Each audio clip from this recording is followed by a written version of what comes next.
आम आदमी पार्टी की सियासी चालबाजियों की वजह से अवैध बांग्लादेशी और रोहिंग्या दिल्ली के वोटर बन बैठे और अब उनकी पहचान कर उनका नाम वोटर लिस्ट से काटने का सिलसिला शुरू हुआ तो आम आदमी पार्टी बुरी तरह से बौखला गई। अवैध बांग्लादेशी और रोहिंग्याओं का वोटर लिस्ट से नाम नहीं कटे, इसके लिए केजरीवाल ने नई दिल्ली सीट को लेकर हंगामा किया और बीजेपी पर बिना तथ्यों के 15,000 वोट की हेराफेरी करने का आरोप लगा दिया। आम आदमी पार्टी के सांसद संजय सिंह तो केजरीवाल से भी इस मामले में एक कदम आगे निकल गए। वे पत्नी अनीता सिंह और एक एफिडेविट लेकर सामने आए। कहा कि बीजेपी वालों ने उनकी पत्नी का नाम वोटर लिस्ट से काटने के लिए एफिडेविट जमा किया है। अब पलटकर बीजेपी ने संजय सिंह की पत्नी अनीता सिंह का एफिडेविट दिखाकर पलटवार किया और भाजपा का कहना है कि इस शपथ पत्र में अनीता सिंह ने खुद को उत्तर प्रदेश के सुल्तानपुर में वोटर बताया। बीजेपी के इस खुलासे से संजय सिंह की पूरी पोल खुल गई। भाजपा के IT सेल के प्रमुख अमित मालवीय ने एक्स पर एफिडेविट शेयर किया और उन्होंने लिखा, जो आदमी अपनी पत्नी को राजनीति के दलदल में घसीटने से भी न चूके, उससे अधिक गिरा हुआ इंसान और कौन हो सकता है। वो अनीता सिंह संजय सिंह की धर्मपत्नी का एफिडेविट है जिसमें वो कह रही हैं कि वो सुल्तानपुर उत्तर प्रदेश की वोटर हैं। अब जो दिल्ली की वोटर है ही नहीं, उसका नाम भला दिल्ली की वोटर लिस्ट से कैसे कटवाया जा सकता है। यदि उन्होंने एफिडेविट में स्वयं को सुल्तानपुर का वोटर बताया लेकिन दिल्ली में भी वोट करती हैं तो कानूनन अपराध है। अब संजय सिंह को तय करना चाहिए कि उनकी अपनी पत्नी को कितना अपमानित करवाना है। और अब भाजपा सांसद मनोज तिवारी ने भी इस एफिडेविट को शेयर किया और मनोज तिवारी ने कहा, उन्होंने एक डिबेट शो में संजय सिंह को एक उदाहरण बताने को कहा था जहां किसी पूर्वांचली का वोट बीजेपी कार्यकर्ता ने कटवाया हो। मनोज तिवारी ने कहा कि आपने भाभी को ही झूठी राजनीति का शिकार बना दिया, अब उनकी बेइज्जती हो रही है तो मुझे बुरा लग रहा है। भाजपा सांसद ने लिखा, दोस्तों ये अनीता सिंह जी संजय सिंह की धर्मपत्नी का ही एफिडेविट है जिसमें वो ये कह रही हैं कि वो सुल्तानपुर उत्तर प्रदेश की वोटर हैं। अब जो दिल्ली की वोटर ही नहीं, उनका नाम भला दिल्ली की वोटर लिस्ट से कैसे कटवाया जाए। और यदि उन्होंने एफिडेविट में स्वयं को सुल्तानपुर का वोटर बताया लेकिन दिल्ली में भी वोट करती हैं तो ये कानूनन अपराध है। अब दिल्ली को तय करना चाहिए कि आम आदमी पार्टी झूठ के दलदल में कितना गिरेगी।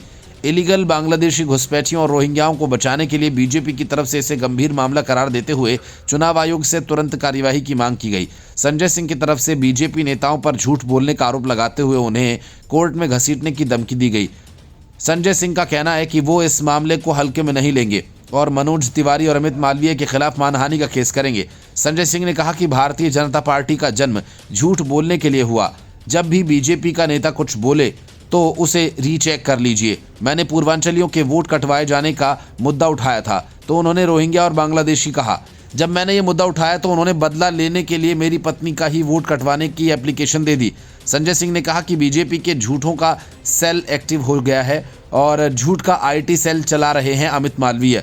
3 बार के निर्वाचित सांसद मनोज तिवारी जी झूठ फैला रहे हैं। मेरी पत्नी का वोट सुल्तानपुर में बना हुआ है। क्या बीजेपी हमारे पैतृक आवास पर भी कब्जा करना चाहती है?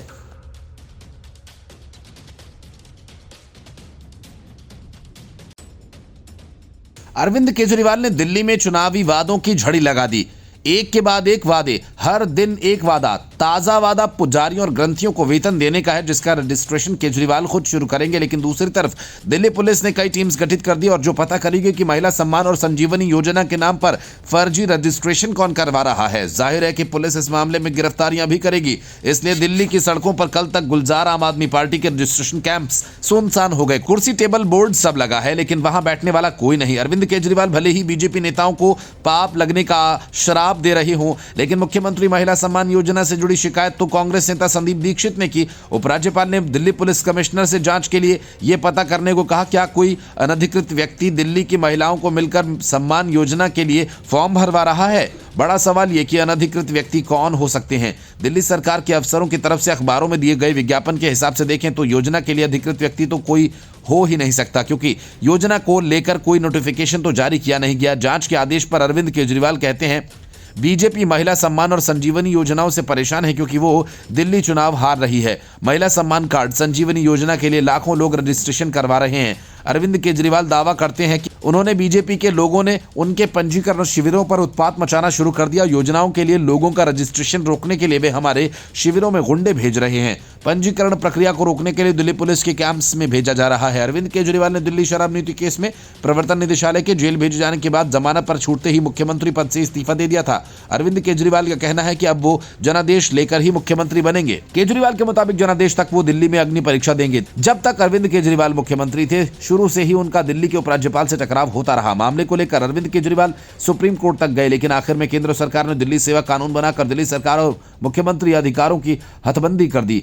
अब तो ऐसा लगता है कि दिल्ली में सरकार चलाने के लिए अरविंद केजरीवाल जिस तरह से जूझ रहे थे, विधानसभा चुनाव कैंपेन के लिए भी बिल्कुल वैसे ही जूझना हो। अब अगर दिल्ली पुलिस महिला सम्मान योजना के लिए रजिस्ट्रेशन करा रहे किसी व्यक्ति को पकड़ती है तो उस पर भी बवाल होना पक्का है, क्योंकि जब सरकार की कोई स्कीम है ही नहीं तो फॉर्म भरवा रहे किसी भी व्यक्ति को अनधिकृत बताकर उसके खिलाफ कार्यवाही की जा सकती है। और पुलिस की कार्यवाही तो सबसे पहले गिरफ्तार कर जेल भेजना ही होता है।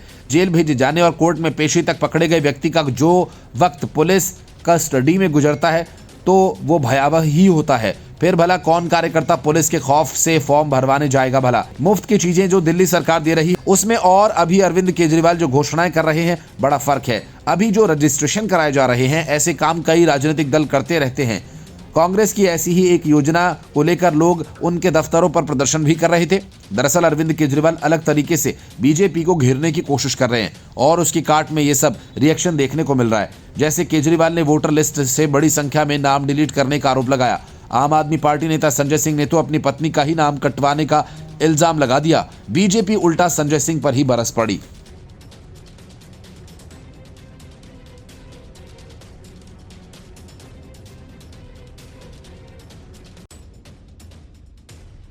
ये तो सब जानते हैं, अरविंद केजरीवाल दिल्ली के सीएम आतिशी मरलेना को महज एक मोहरा मानते हैं।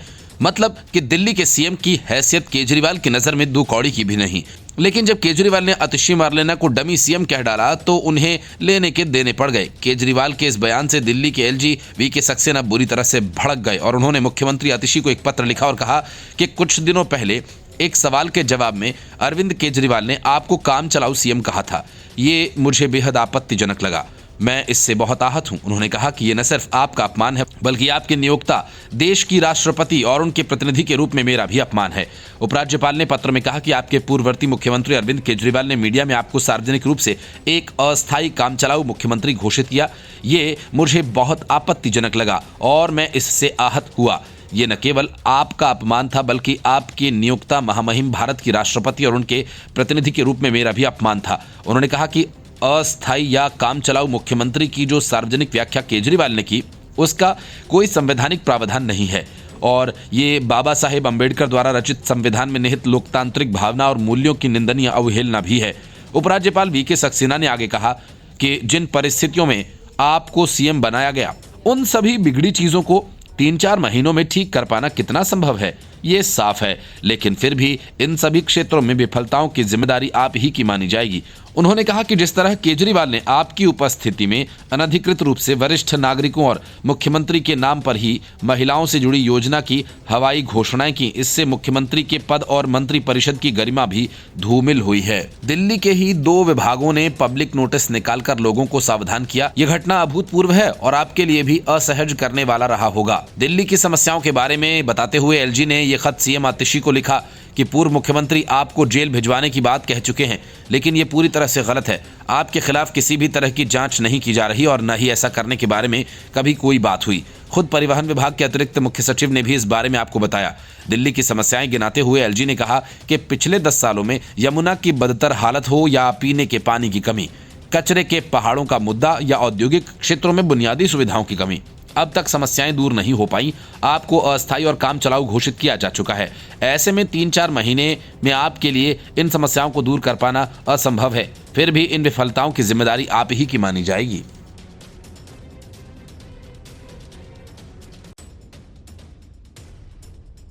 विधानसभा चुनाव की तारीखों का ऐलान भले ही न हुआ हो, बीजेपी ने अब तक अपने भी उम्मीदवार का ऐलान न किया हो, लेकिन आम आदमी पार्टी और कांग्रेस के प्रत्याशियों के ऐलान से प्रचार अभियान जोर पकड़ चुका है। मुख्य मुकाबला भले ही सत्ताधारी आम आदमी पार्टी और भारतीय जनता पार्टी के बीच दिख रहा हो, लेकिन 10 सालों से विधानसभा से बाहर रहने वाली कांग्रेस इन चुनावों में अहम फैक्टर है।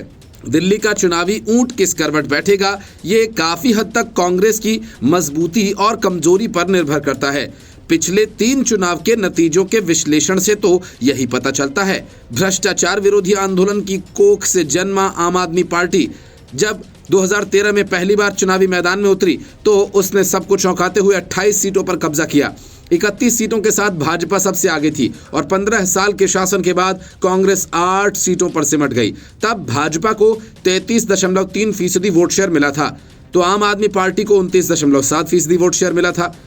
कांग्रेस 24.7% वोट के साथ तीसरे नंबर पर रही। कांग्रेस की कमजोरी का फायदा किस तरह से आम आदमी पार्टी ने उठाया, यह 2015 के चुनावी नतीजों में साफ दिखाई देता है। 2 साल पहले 24% से अधिक वोट शेयर हासिल करने वाली कांग्रेस तब 9% वोटर्स को ही अपने साथ रख पाई थी। नतीजा ये हुआ कि आम आदमी पार्टी को 54% वोट मिले और उसने 70 में से 68 सीटों पर जीत हासिल की। मुस्लिम, दलित और कांग्रेस के अन्य परंपरागत वोटर्स आम आदमी पार्टी की ओर शिफ्ट हो गए।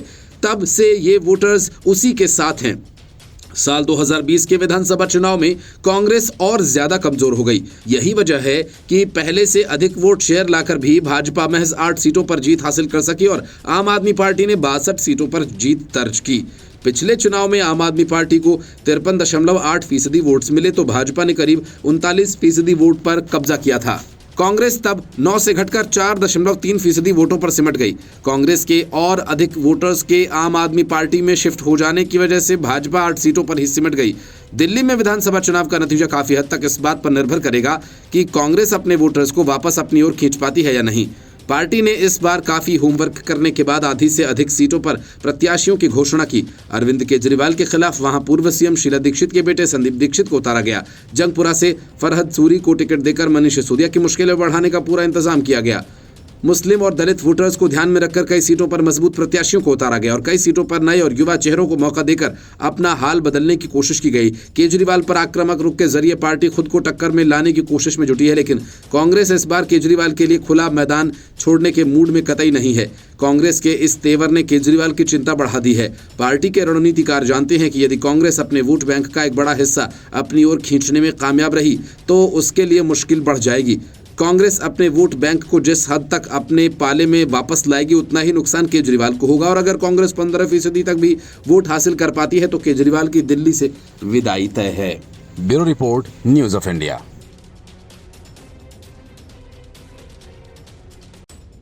दिल्ली में केजरीवाल की तरफ से चलाए जा रहे अवैध महिला सम्मान और संजीवनी योजना के रजिस्ट्रेशन को लेकर विवाद जारी है, लेकिन इन सब के बीच केजरीवाल एक और योजना लेकर सामने आ गए। ये योजना है पुजारी ग्रंथी सम्मान योजना। इसके तहत पुजारियों और ग्रंथियों को 18,000 रुपए महीने दिए जाएंगे और इसका फर्जी रजिस्ट्रेशन खुद केजरीवाल शुरू करेंगे। फर्जी इसलिए कि योजना का ऐलान करना तो चुनावी वादा है, लेकिन आम आदमी पार्टी की तरफ से किया जा रहा यह रजिस्ट्रेशन फर्जी है। लेकिन दिल्ली के लोगों के हाथों में पीला कार्ड थमाने और उनका वोट पक्का करने के लिए केजरीवाल ये सब करेंगे, वो भी ऐसे वक्त में जब दिल्ली के इमामों ने एक सप्ताह में तीसरी बार केजरीवाल के घर पर धावा बोला और अपने 17 महीनों के बकाया वेतन की मांग की। दिल्ली वक्फ बोर्ड से जुड़े करीब 250 इमाम 17 महीने से बकाया वेतन की मांग कर रहे हैं। इमामों को दिल्ली सरकार पहले से ही 18,000 रुपये महीना दे रही है। अक्सर भाजपा इस बात को लेकर आम आदमी पार्टी सरकार को घेरती थी कि इमामों को वेतन दिया जा रहा है तो पुजारियों को क्यों नहीं, लेकिन केजरीवाल और आतिशी मरलेना ने इमामों का वेतन पिछले 17 महीनों से बंद किया हुआ है।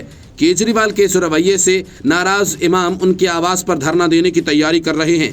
केजरीवाल ने प्रेस कॉन्फ्रेंस कर कहा कि आज मैं एक योजना के संबंध में महत्वपूर्ण घोषणा कर रहा हूं। योजना का नाम पुजारी ग्रंथी सम्मान योजना है। इसके तहत अगली बार आम आदमी पार्टी की सरकार बनने पर दिल्ली में मंदिरों के पुजारियों और गुरुद्वारा ग्रंथियों को सम्मान राशि देने का प्रावधान है। उन्हें लगभग 18,000 रुपये महीना सम्मान राशि दी जाएगी और इस योजना के लिए रजिस्ट्रेशन 31 तारीख मंगलवार से शुरू होगा।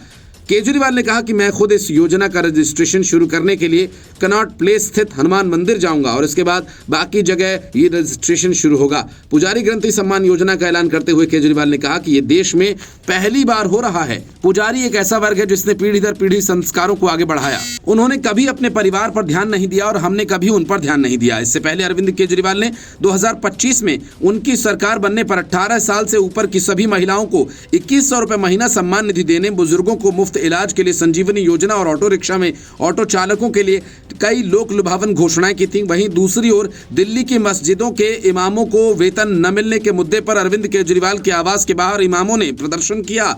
ऑल इंडिया इमाम एसोसिएशन के चेयरमैन साजिद रशीदी ने कहा कि 17 महीने हो गए और हमें वेतन नहीं मिला। हम पिछले 6 महीनों से इस मुद्दे को उठाने की कोशिश कर रहे हैं। हम सीएम, एलजी और सभी सीनियर और जूनियर अधिकारियों से मिल चुके हैं। यही कारण है कि हम सभी आज यहाँ एकत्र हुए हैं। अगर वे अभी हमें हमारे सवालों के जवाब नहीं देते हैं तो यहाँ धरने पर बैठेंगे और तब तक नहीं उठेंगे जब तक हमें हमारा वेतन नहीं मिल जाता। भाजपा सांसद मनोज तिवारी ने एएनआई से बात करते हुए दिल्ली में आम आदमी पार्टी की महिला सम्मान योजना पर तंज कसा। उन्होंने कहा कि अरविंद केजरीवाल ने दिल्ली को लूट से मारा, बहुत समय तक झूठ से मारा और अब धोखाधड़ी से मार रहे हैं। इन 10 सालों में अरविंद केजरीवाल ने किसी महिला का सम्मान नहीं किया। मैं पहली बार देख रहा हूं कि जिसकी सरकार है वो कह रहा है कि हमारी सरकार बनेगी तो ये योजना देंगे। अरविंद केजरीवाल, आपकी सरकार है, आप बस मुख्यमंत्री पद से हटाए गए हैं। आप धोखाधड़ी से दिल्ली की जनता से फॉर्म भरवा रहे हैं। आप 2100 रुपए देंगे, जब विभाग से पूछा जा रहा है तो कोई योजना ही नहीं है। ये धोखाधड़ी क्यों? इनकी धोखाधड़ी की जांच होनी चाहिए और अब जांच शुरू होगी। दिल्ली विधानसभा के लिए फरवरी 2025 में चुनाव होने हैं। मौजूदा विधानसभा का कार्यकाल 23 फरवरी 2025 तक का है। ऐसे में अरविंद केजरीवाल के नेतृत्व वाली आम आदमी पार्टी चौथी बार सत्ता में आने का प्रयास कर रही है। कांग्रेस निहायत ही फूहड़ तरीके से पूर्व प्रधानमंत्री मनमोहन सिंह को कभी श्रद्धांजलि देने, कभी इंतजाम सही नहीं होने, तो कभी उनके लिए स्मारक की जमीन के नाम पर बीजेपी से उलझ रही है। लेकिन जब मनमोहन सिंह की अस्थियों के विसर्जन का वक्त आया तो पूरा गांधी परिवार वहां से गायब रहा। बीजेपी से सवाल पूछा तो कई घंटों बाद कांग्रेस का जवाब आया, हम उनके परिवार की निजता का सम्मान करते हैं और इसी वजह से उस वक्त कोई वहां नहीं गया ताकि वे अपनी परंपराओं का निर्वहन कर सकें। लेकिन जिस तरह से मनमोहन सिंह के नाम पर कांग्रेस अजीब तरह से केंद्र सरकार से उलझी, पता नहीं कैसी परंपरा है। अभी पूरा देश मनमोहन सिंह के निधन पर शोक मना रहा है, लेकिन बीजेपी और केंद्र सरकार पर ताबड़तोड़ हमला करने के बाद राहुल गांधी नए साल का जश्न मनाने विदेश उड़ गए। शोक में जश्न मनाने की शायद ये कांग्रेस की परंपरा है। जहां शोक किसके निधन का मनाना है, किसके लिए स्मारक बनवाना है, शोक प्रस्ताव पारित करने के लिए CWC की बैठक बुलानी है या नहीं, ये सब गांधी परिवार तय करता है। ऐसे में राहुल गांधी से कोई अपेक्षा करना बेमानी होगा। राहुल गांधी के गुपचुप विदेश निकल जाने के बाद बीजेपी ने, भाजपा ने कांग्रेस पर हमला बोला। भाजपा ने कहा कि एक तरफ पूरा देश मनमोहन सिंह के निधन पर शोक मना रहा है, दूसरी तरफ राहुल गांधी नया साल मनाने के लिए वियतनाम की उड़ान भर चुके हैं। इससे पहले भाजपा ने मनमोहन सिंह के अस्थि विसर्जन में कांग्रेस और गांधी परिवार से किसी के नहीं पहुंचने पर लताड़ लगाई थी। हालांकि बाद में कांग्रेस ने इसको लेकर सफाई भी दी थी कि यह कदम निजता का सम्मान करते हुए उठाया गया था। राहुल गांधी पर ताज़ा हमला बोलते हुए भाजपा के IT सेल प्रमुख अमित मालवीय ने एक्स पर पोस्ट किया कि उन्होंने लिखा कि पूरा देश पूर्व प्रधानमंत्री मनमोहन सिंह के निधन पर दुख में डूबा हुआ है। वहीं कांग्रेस नेता राहुल गांधी नए साल के स्वागत के लिए वियतनाम जा रहे हैं। मालवीय ने राहुल गांधी पर पूर्व प्रधानमंत्री के निधन पर सियासत करने और इसका फायदा उठाने का भी आरोप लगाया। उन्होंने लिखा कि गांधी परिवार और कांग्रेस सिखों से नफरत करता है। ये मत भूलिए कि इंदिरा गांधी ने दरबार साहिब का अपमान किया था और इस बीच कांग्रेस ने भी भाजपा के आरोपों का जवाब दिया। कांग्रेस ने कहा, राहुल गांधी विदेश एक निजी यात्रा पर गए हैं और किसी को इससे कोई समस्या नहीं होनी चाहिए। पार्टी ने कहा कि ये किसी की निजता का मामला है। कांग्रेस सांसद मणिकम टैगोर ने कहा, ये पार्टी कब तोड़ने वाली राजनीति छोड़ेगी। उन्होंने कहा कि जिस तरह से मोदी ने डॉक्टर साहिब को यमुना किनारे दाह संस्कार की जगह देने से मना किया और जिस तरह से उनके मंत्रियों ने डॉक्टर साहब के परिवार को घेरा, अगर राहुल गांधी निजी तौर पर यात्रा करते हैं तो आप क्यों परेशान हैं। कांग्रेस सांसद ने कहा कि नए साल में सुधर जाओ। इससे पहले पूर्व प्रधानमंत्री मनमोहन सिंह के अस्थि विसर्जन में कांग्रेस नेताओं के न जाने पर भाजपा ने सवाल उठाया था। कांग्रेस ने कहा कि परिवार की निजता का सम्मान करते हुए पार्टी का कोई वरिष्ठ नेता पूर्व प्रधानमंत्री मनमोहन सिंह की अस्थियों को विसर्जित करने के लिए परिवार के साथ नहीं गया। कांग्रेस के मीडिया विभाग के प्रमुख पवन खेड़ा ने एक बयान में कहा कि परिवार की निजता का सम्मान करते हुए वरिष्ठ कांग्रेस नेता सरदार डॉक्टर मनमोहन सिंह जी की अस्थियों को चुनने और विसर्जित करने के लिए परिवार के साथ नहीं गए। उनके मुताबिक दिवंगत नेता के अंतिम संस्कार के बाद सोनिया गांधी और प्रियंका गांधी वाड्रा ने उनके निवास पर परिवार से मुलाकात की।